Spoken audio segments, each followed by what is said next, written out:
Subscribe sekarang channel YouTube Novelas Kadina. Gratis. Bab 5146. Charlie mengangguk dan berkata terus terang, "Kau benar, itu tidak mungkin bagi Warriors Den untuk menemukan penawar yang nyata, dan kalaupun mereka bisa, mereka tidak akan pernah melakukannya." Li Rao tanpa sadar bertanya, "Lalu kenapa kamu?" Charlie menatapnya dan tertawa, "Karena aku sama sekali bukan utusan khusus. Dan aku bukan anggota Warriors Den, tapi musuh Warriors Den." Li Rao terkejut dan berkata dengan acuh tak acuh, "Ini. Bagaimana ini mungkin?" Setelah mengatakan itu, dia tidak bisa menahan diri untuk tidak melihat utusan yang berdiri di kedua sisi serta pengawal pribadi utusan tersebut. Dan tidak dapat menahan diri untuk bertanya pada Charlie, "Mungkinkah mereka semua adalah orang-orangmu juga?" Charlie melambaikan tangannya, "Tidak, aku datang ke sini sendirian malam ini.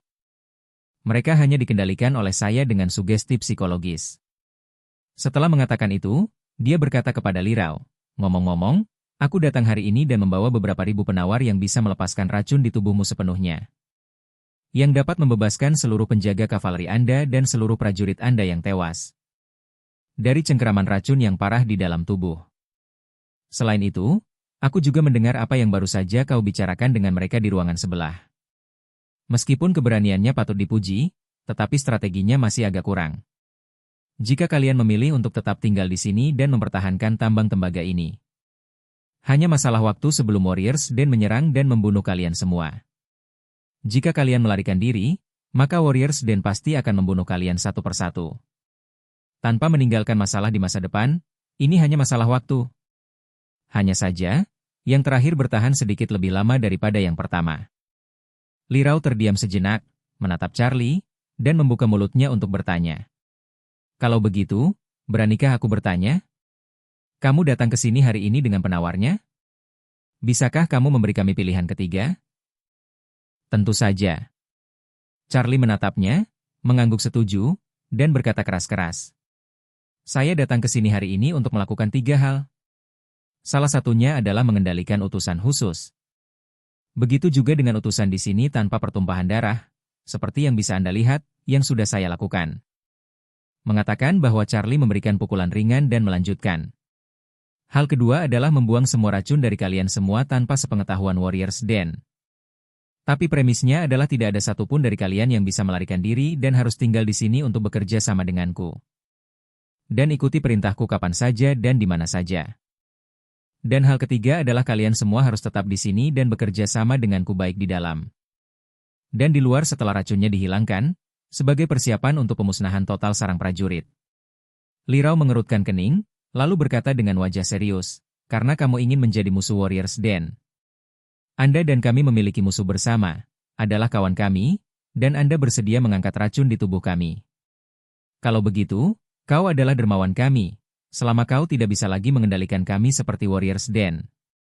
Saya, Li Rao Li, bersedia mengikuti jejakmu."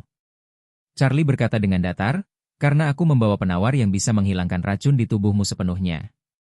Tentu saja aku tidak akan menggunakan cara curang seperti itu untuk mengendalikanmu agar bekerja untukku seperti yang dilakukan Warriors Den. Yang aku butuhkan adalah kalian bekerja sama denganku sebagai kawan seperjuangan untuk menghancurkan Warriors Den. Dan aku berjanji padamu bahwa setelah Warriors Den dibasmi, kalian semua akan sepenuhnya bebas. Pada saat itu, kemana Anda ingin pergi dan apa yang ingin Anda lakukan adalah kebebasan Anda. Dan aku, Charlie Wade, tidak akan pernah ikut campur." Mendengar kata-kata ini, seluruh tubuh Li Rao sudah sedikit bersemangat. Perkataan Charlie menimbulkan 3 kejutan besar baginya. Kejutan pertama adalah mereka semua bisa terbebas sepenuhnya dari racun di tubuh mereka. Dan tidak akan terbelenggu lagi olehnya selama sisa hidup mereka. Kejutan kedua adalah Charlie memiliki tujuan yang sama dengan mereka. Yang bertujuan untuk membasmi Warriors Den. Awalnya dia tidak pernah menyangka dia mampu mencabut Warriors Den.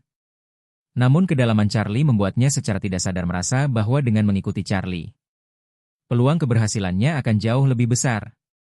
Kejutan ketiga adalah janji kebebasan yang diberikan Charlie kepadanya. Inilah kunci untuk mengubah nasib menyedihkan orang-orang ini selama ratusan tahun. Semua leluhur mereka, semuanya mendambakan tubuh yang bebas. Namun setelah bertahun-tahun, banyak sekali orang yang mengorbankan nyawa mereka demi Warriors Den. dan bahkan dibunuh oleh organisasi itu sendiri, tetapi tidak ada satupun dari mereka yang memperoleh kebebasan dalam arti sebenarnya. Beberapa penjaga dan keturunan, sarjana, mereka memang mendapatkan kebebasan relatif dengan bekerja di Warriors Den. Namun selama racunnya tetap utuh, kebebasan tetap berada di tangan Warriors Den. Seekor burung dalam sangkar tidak memiliki kebebasan, dan seekor burung beo dengan rantai di pergelangan kakinya pun tidak memiliki kebebasan. Oleh karena itu, kebebasan bersyarat jenis terakhir juga tidak disukai Li Rao. Jika dia punya kesempatan, dia akan lebih bersedia bertarung sampai mati melawan Warriors Den. Bahkan jika dia akhirnya meninggal, itu akan menjadi kematian yang baik. Namun, meskipun dia memiliki pikiran seperti itu, dia bukanlah orang yang gegabah. Dan dia tahu betul bahwa jika dia melawan Warriors Den terlepas dari segalanya, pada dasarnya itu akan mengirimnya ke kematian tanpa hasil apapun. Sampai beberapa menit yang lalu, penawar Charlie, biarkan dia menyalakan kepercayaan diri untuk bertarung sampai mati. Dan setelah Charlie mengatakan tujuan aslinya, kepercayaan dirinya meningkat beberapa poin. Pada saat itu, tanpa berpikir, dia berlutut dengan satu lutut, menggenggam kedua tangannya, dan berkata dengan penuh kesungguhan, jika kamu bisa menepati janjimu. Aku, Li Rao Li, bersumpah demi nama semua leluhurku bahwa aku akan mengikutimu sampai sarang prajurit benar-benar lenyap dari dunia ini.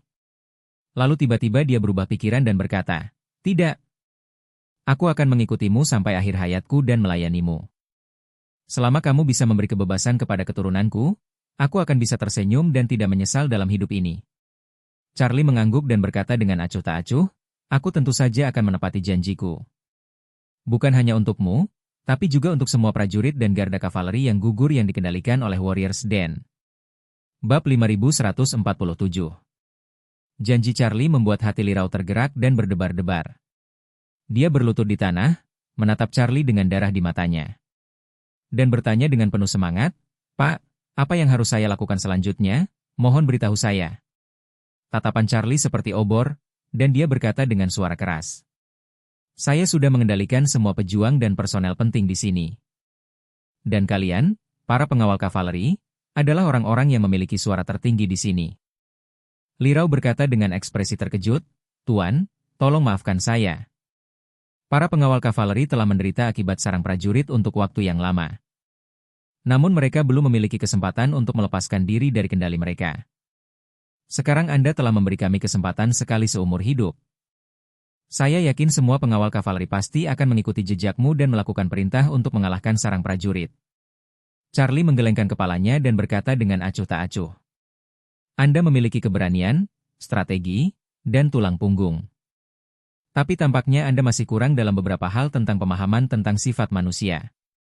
Mengatakan itu, Charlie berkata dengan ekspresi dingin, kau tidak tahu, kepala bendera tadi. Dia telah memberitahuku situasi sebenarnya dari penawarnya, dan juga rencanamu kata demi kata. Dibandingkan melawan Warriors Den, atau mati, dia lebih suka tinggal di Warriors Den, dan terus meningkatkan kemampuannya. Mata Li Rao melebar dan dia berkata, Tuan, apakah ini benar? Tentu saja. Charlie mengangguk dan memberitahunya tentang percakapan itu. Itulah yang dia lakukan dengan kepala Panji tengah tadi. Setelah mendengar ini, Li Rao langsung menjadi marah dan berkata sambil menggertakkan giginya. Orang terkutuk ini, beraninya dia mencoba mengkhianati seluruh pengawal kavaleri. Aku harus membunuhnya dengan tanganku sendiri. Charlie berkata dengan acuh tak acuh, pasti ada beberapa orang seperti dia di garda kavaleri. Dengan sedikit pukulan, Charlie menambahkan, menurut dia, setidaknya ada selusin orang yang bisa dia identifikasi, dan mereka yang ambigu. Atau ragu-ragu untuk sementara waktu, tetapi akan memilih untuk mengkhianati garda kavaleri.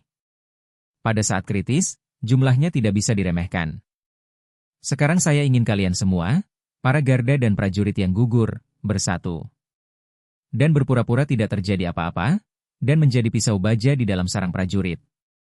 Namun, untuk mencapai tujuan ini, kalian harus memastikan tidak ada pengkhianat di antara kalian. Jika tidak, saat salah satu dari kalian mencoba memberitahu dunia luar, itu mungkin akan membuat kalian semua dijatuhi hukuman mati. Li Rao berkata tanpa berpikir, Tuan, jangan khawatir. Saya akan segera membawa seseorang untuk menangkapnya dan memaksanya untuk mengungkapkan nama-nama orang lainnya. agar semua orang ini tereliminasi. Charlie melambaikan tangannya, sejauh ini juga sangat tidak pantas.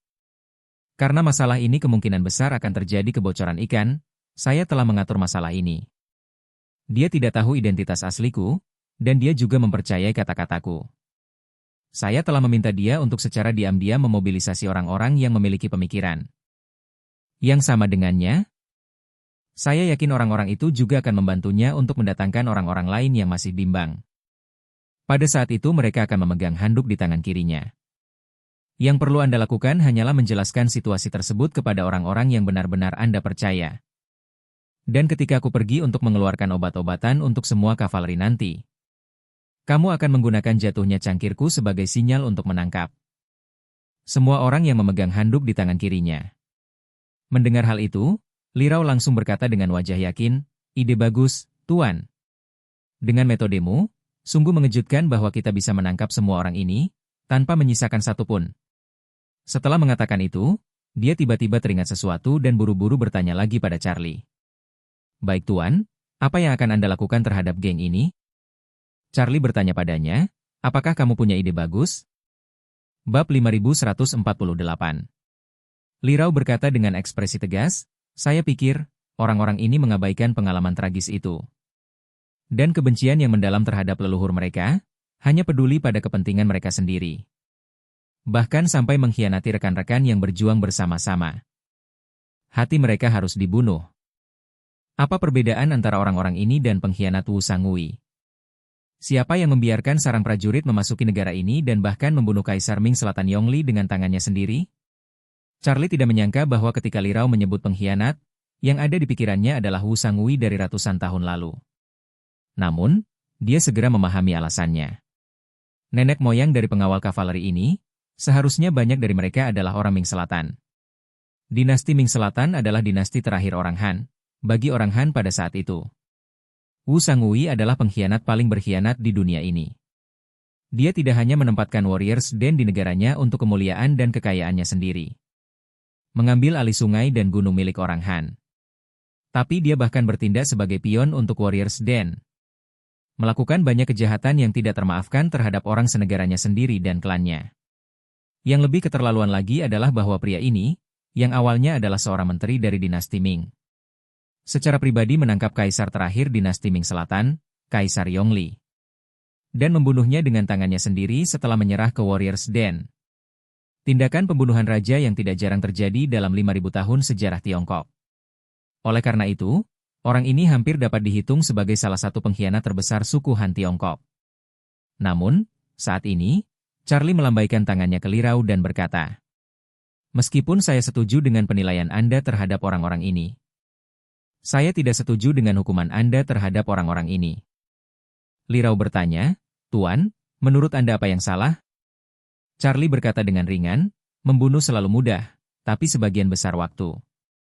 Pembunuhan adalah bentuk kurangnya keadilan. Kalian semua hanyalah sebuah kelompok. Masyarakat yang tidak sehat, Anda ingin membunuh mereka. Pertama-tama, tidak mungkin untuk diandalkan. Kedua, hal ini mungkin tidak dapat meyakinkan publik sepenuhnya. Jika perilaku Anda membuat orang lain merasa, mereka yang melawan saya mati. Lalu untuk yang lainnya, apa bedanya dengan dikendalikan oleh warriors Den?" Li Rao membeku dan bertanya kepadanya, "Tuan, apa maksud Anda?" Charlie berkata dengan acuh tak acuh, "Setelah tujuan hari ini tercapai, dalam arti praktis kamu berada di luar kendali warriors Den. Dan aku bukan tuan barumu, tapi aku hanya mencapai kesepakatan yang adil denganmu. Isi perjanjian ini adalah aku akan memberimu penawarnya. Kamu bertarung melawan warriors Den bersamaku. Setelah warriors Den dibasmi, perjanjian ini secara alami akan berakhir. Oleh karena itu, ketika arahan umum Anda selama fase bertahannya perjanjian ini, Anda harus mengikuti perjanjian dengan saya. Namun di dalam diri Anda perlu membangun tatanan internal yang kredibel. Dan masalah internal apapun harus bisa meyakinkan publik saat mengambil keputusan." Berbicara di sini, Charlie berhenti sejenak dan melanjutkan, "Setelah tatanan internal yang kredibel ini terbentuk, rangkaian perintah ini setara dengan hukum dasar internal Anda. Perilaku semua orang tunduk pada hukum dasar ini, dan Anda harus memastikan keadilan dari serangkaian hukum ini. Untuk memastikan hal ini berlaku bagi setiap orang di antara Anda. Adapun mereka yang berniat mengkhianati garda kavaleri, mereka harus dihukum dengan seperangkat hukum dasar ini setelah ditetapkan. Dengan cara itu mereka dapat diyakinkan dalam arti sebenarnya. Pada titik ini, Charlie menatap Li Rao dan berkata dengan nada serius. Jika kau benar-benar ingin membunuh mereka, maka semua orang pasti punya niat untuk membunuh, bukan hanya kau saja. Li Rao terdiam cukup lama, dengan wajah penuh rasa terima kasih. Berkata, Tuan, bawahan mengerti maksud Anda. Charlie samar-samar berkata, kamu turun dulu untuk bersiap, temukan orang yang benar-benar dapat dipercaya. Beritahukan mereka situasi ini, biarkan mereka bersiap, untuk orang-orang di belakang. Saya masih harus bertemu satu persatu, untuk melihat apakah masih ada orang yang sama dengan maskapai penerbangan itu. Jika ada, saya juga akan membiarkan mereka memegang handuk di tangan kiri untuk memudahkan pembedaan. Lalu kamu akan memimpin orang untuk menghadapinya. Bab 5149. Setelah Li Rao meninggalkan kantor, Charlie tidak membiarkan orang berikutnya masuk segera. Namun dia mengeluarkan ponselnya dan mengirim pesan kepada Joseph. Memintanya untuk segera mendarat sesuai rencana semula dan menunggu di belakang tambang tembaga. Saat ini, Joseph sudah membawa para elit front Cataclysmic, serta 7 pengawal kavaleri, 547 dan lainnya, ke garis pantai Siprus dengan perahu. Berdasarkan perintah Charlie, mereka berlabuh di lokasi kurang dari 10 km dari garis pantai dan menunggu. Dan dalam 2 jam berikutnya, Charlie melakukan apa yang telah dibagikannya. Dan mewawancarai para kepala pengawal kavaleri yang tersisa dari berbagai tingkatan. Hal ini juga memungkinkan dia untuk menguji 4 orang pengkhianat lainnya satu demi satu yang seperti Shane M.A., yang bermaksud mengadu domba organisasi tersebut dengan imbalan persetujuannya. Dan Charlie terus menggunakan retorika yang sama yang dia gunakan ketika dia mengabaikan Shane. Membuat mereka berpikir bahwa mereka telah mengambil keuntungan besar dan mengirim mereka untuk mengembangkan bawahan mereka sendiri. Memastikan bahwa semua orang, pada tahap selanjutnya dari pemberian dosis publik, memegang handuk di tangan kiri mereka sehingga Charlie dapat mengidentifikasi mereka. Pada saat ini, lebih dari 200 pengawal kavaleri, selalu terbagi menjadi 2 kubu. Mereka yang bersedia mengikuti Li Rao dan yang lainnya untuk melawan Warriors Den. Dan demi kebebasan, kami siap mengambil alih seluruh tambang tembaga. Namun, masih ada beberapa pengawal kavaleri yang tidak sabar untuk membuktikan kesungguhannya dalam ujian ini. Mereka semua berkumpul di kantor Shane, dan Shane tidak bisa menyembunyikan kegembiraannya. Ketika dia menceritakan kepada mereka apa yang telah terjadi sebelumnya dan kemudian berkata dengan sangat antusias. Hari ini, berkat kepintaranku, aku menemukan sesuatu yang aneh di penawarnya. Dan baru saat itulah aku secara tidak sengaja lulus ujian Tuhan. Jika saya mengalami demam otak dan seperti Li Rao dan yang lainnya. Siapa yang ingin memanfaatkan kesempatan ini untuk meninggalkan kendali organisasi? Saya khawatir kita semua akan tamat. Orang-orang yang dipilih oleh Shane sama bersemangatnya dengan dia untuk mendaki lebih tinggi. Dan yang lebih tinggi dalam organisasi. Jadi setelah mendengar apa yang terjadi, mereka semua bersyukur dan gembira. Menurut mereka, berhasil lulus ujian Tuhan adalah sebuah kesempatan besar tersendiri. Dan dengan memanfaatkan kesempatan ini, semua orang pasti akan dapat menerima penghargaan dari organisasi. Jadi, sekelompok orang dengan gembira menyatakan kesetiaan mereka kepada Shane. Dan salah satu dari mereka berkata dengan penuh semangat, Letnan Kepala Banner, oh tidak, calon panglima tertinggi. Saat kalian mencapai kejayaan di masa depan, jangan lupakan kami, orang-orang setia kalian. Shane tertawa dan menepuk dadanya. Jangan khawatir, saudara-saudara, kita akan memanfaatkan kesempatan ini hari ini. Dan posisi penting seluruh garda kavaleri pasti akan menjadi milik kita. Jabatan penting tidak diambil alih, tentu prioritaskan kami yang loyal dan sudah lulus ujian. Pada saat itu, kita semua bisa melangkah lebih jauh. Begitu orang-orang mendengar hal ini, mereka menjadi lebih bersemangat. Dan masing-masing dari mereka sudah mulai menghitung dalam hati mereka. Menghitung imbalan besar apa yang bisa mereka peroleh setelah pengujian ini. Pada saat ini, suara ketua keluar dari radio. Perhatian semua penjaga kavaleri, berkumpul di auditorium staf dalam 10 menit. Utusan khusus akan membagikan penawar terbaru untuk semua orang. Ketika Shane mendengar siaran itu, dia berdiri dengan bersemangat dan berkata dengan ambisius. Saudara-saudara, saatnya telah tiba untuk membangun karir. Semuanya, kembali dan ambil handuk. Dan peganglah di tangan kirimu, setelah utusan khusus Tuhan melihatnya. Dia akan tahu bahwa kita semua benar-benar setia pada organisasi. Seseorang bertanya kepadanya, "KKMA, bukankah agak aneh kalau kita memegang handuk di tangan kita?" Jika ada yang bertanya, bagaimana kami harus menjawabnya? Shane berkata dengan santai, "Apa yang mereka lakukan jika seseorang bertanya? Katakanlah cuacanya panas. Punya handuk buat ngelap keringat, biar mereka percaya kamu nggak peduli. Lagian itu kan cuma handuk, apa boleh buat?" Bab 5150. Lagi pula, meskipun mereka minum penawarnya, racun di tubuh mereka tidak akan benar-benar hilang. Dan ketika utusan itu mengatakan kebenaran, mereka tetap harus berperilaku baik. Pada saat itu, meskipun mereka tahu bahwa kami telah menunjukkan isi hati kami kepada utusan tersebut. Terus kenapa? Pokoknya, mereka akan dieksekusi atau diserahkan ke kita. Jadi apa yang kau takutkan? Pria itu segera menyadari dan berkata, "Saudara MA bijaksana. Tampaknya hari ini benar-benar kesempatan yang baik bagi saudara-saudara kita untuk melambung tinggi. Semuanya tergantung pada bimbingan saudara MA, dan kami pasti akan mendengarkan perintah Anda di masa depan." Shane mengangguk puas dan berkata sambil tersenyum.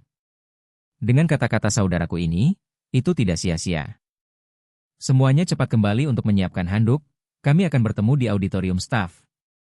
Tepat ketika semua penjaga kavaleri mulai bersiap untuk pergi ke auditorium staff. Joseph dan kelompoknya telah berhasil mendarat dan diam-diam berkeliling di sisi belakang tambang tembaga. Charlie memerintahkan utusan khusus, pendeta, dan 2 duta besar bagian untuk secara pribadi menemui mereka dan membawa rombongan langsung ke gedung kantor. Kecuali Joseph, yang lainnya tetap berada di ruang konferensi untuk sementara waktu. Sementara Joseph, ditemani pendeta, melangkah masuk ke kantor tempat Charlie berada. Setelah memasuki kantor, Joseph dengan hormat membungkuk sedikit kepada Charlie dan berkata, "Tuan Wade, semua bawahan telah tiba dan sedang menunggu instruksi selanjutnya." Charlie mengangguk dan berkata, "Saya telah meminta penjaga kavaleri untuk berkumpul di auditorium. Sesuai rencana, pertama-tama kita akan mengungkap pengkhianat di dalam pasukan kavaleri. Dan kemudian mengadakan pertemuan mobilisasi untuk mereka, pada saat itu. Kau akan membawa ke-7 pengawal kavaleri itu dan mendengarkan perintahku di belakang." Joseph berkata tanpa berpikir, "Baiklah Tuan Wade, bawahan ini mengerti." Setelah mengatakan itu, dia mengepalkan tinjunya ke arah Charlie dan tanpa sadar melirik. Pada beberapa orang yang berdiri tak bergerak di dalam ruangan. Penampilan ini tidak masalah, dia melihat ke salah satu orang setengah baya dan tua. Sangat terkejut hingga terengah-engah. "Guru? Kenapa Anda di sini?" Yang dipanggilnya Master adalah salah seorang pengawal di samping gubernur seksi. Charlie sebelumnya tidak terlalu memperhatikan orang ini. Lagi pula, kultivasi orang ini hanya di alam Ming, jadi Charlie juga tidak memasukkannya ke dalam hati. Namun, dia tidak menyangka kalau orang tersebut adalah tuannya Yusuf. Dia mengerutkan kening dan bertanya, "Joseph, orang ini, apakah dia benar-benar tuanmu?" "Ya." Joseph mengangguk tanpa sadar dan berkata, "Dia adalah guru idealku, Jackson Qiu." Setelah mengatakan itu, dia menatap pria parubaya itu dan berkata dengan acuh tak acuh, "Guru, apa kau tidak mengenaliku?" "Aku Joseph." Charlie berkata dengan acuh tak acuh, pikirannya sekarang berada di bawah kendaliku. Seluruh tubuh Joseph tiba-tiba tertegun dan bertanya dengan acuh tak acuh, "Tuan Wade, tuanku dia. Dia juga bergabung dengan organisasi itu?" Charlie mengangguk dan tersenyum sinis. "Bergabung? Tapi sepertinya statusnya agak rendah, dan dia bahkan tidak bisa berbicara di sini." Setelah mengatakan itu, Charlie menatap Jackson dan memerintahkan, "Kamu, kemari." Ketika Jackson mendengar perintah Charlie, dia bergegas berjalan ke depan. Charlie menatapnya, melambaikan tangannya di depannya. Dan kemudian menarik aura yang mengendalikannya.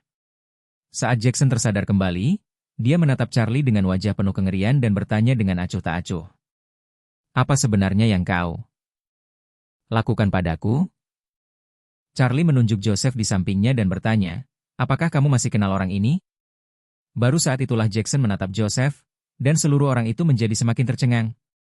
Dia menatap Joseph lama sebelum dia bertanya dengan kaget, Kamu Joseph Wan?"